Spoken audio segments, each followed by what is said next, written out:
नमस्कार. मी शामराव मोकाशी, अध्यक्ष राजाराम बापू पाटील रिक्षा संघटना. आणि आज आपण मंत्रालयात 11-12 पत्र दिलेले आहेत. आता त्यातल्या एका संदर्भानं मी आज तुमच्याशी बोलणार आहे. हा व्हिडिओ मूचवाले मोकाशी यूट्यूबचे पूर्ण ऐकत जावा, एकमेकाला शेअर करत जावा, जेणेकरून कायदा नेमकं काय चाललं आहे हे सगळ्यांना कळालं पाहिजे, तर पुढं कामाला गती येते. पण जरूर व्हिडिओ पूर्ण ऐकत जावा आणि एकमेकाला शेअर करत जावा. तर आज आपण असा एक प्रस्ताव दिलेला आहे की जत RTO मंजूर झालेलं आहे, भाईंदर RTO मंजूर झालेला आहे, नोटिफिकेशन काढलेलं आहे. शिवाय पालघर RTO हे मंजूर झालेलं आहे. आणि आता इस्लामपूर RTO हे सांगली जिल्ह्यातील तेही प्रस्तावित आहे, म्हणजे अंतिम प्रक्रिया आलेली आहे, तीही लवकर मंजुरी होईल. आणि ही RTO कार्यालय सहाय्यक परिवहन अधिकारी कार्यालय म्हणूनच असावी आणि 2 तालुक्यासाठीच हे असणं गरजेचं आहे. आणि 2 तालुक्यातल्या लोकांची कामं फटाफट ऑनलाईननं पेपरलेस सेवेनं होतील. आणि मग या ठिकाणी RTO अधिकारी किंवा डेप्युटी RTO यांची कुठली आवश्यकता नसून सहाय्यक परिवहन अधिकारी कार्यालय सांभाळू शकतात.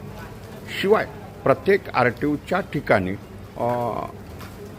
फिटनेस एक मशीन मंजूर झालेली आहे, पण फिटनेस नूतनीकरण टेस्टिंग मशीन ह्या 2 द्या. एक तर मंजूर झालेली आहे, प्रत्येक RTOला भाईंदरला झालेली आहे. आणि ही कार्यालयं स्वतःच्या जागेत झाली पाहिजेत, स्वतःच्या परिवहन विभागाच्या मालकीच्या जागेत झाली पाहिजेत.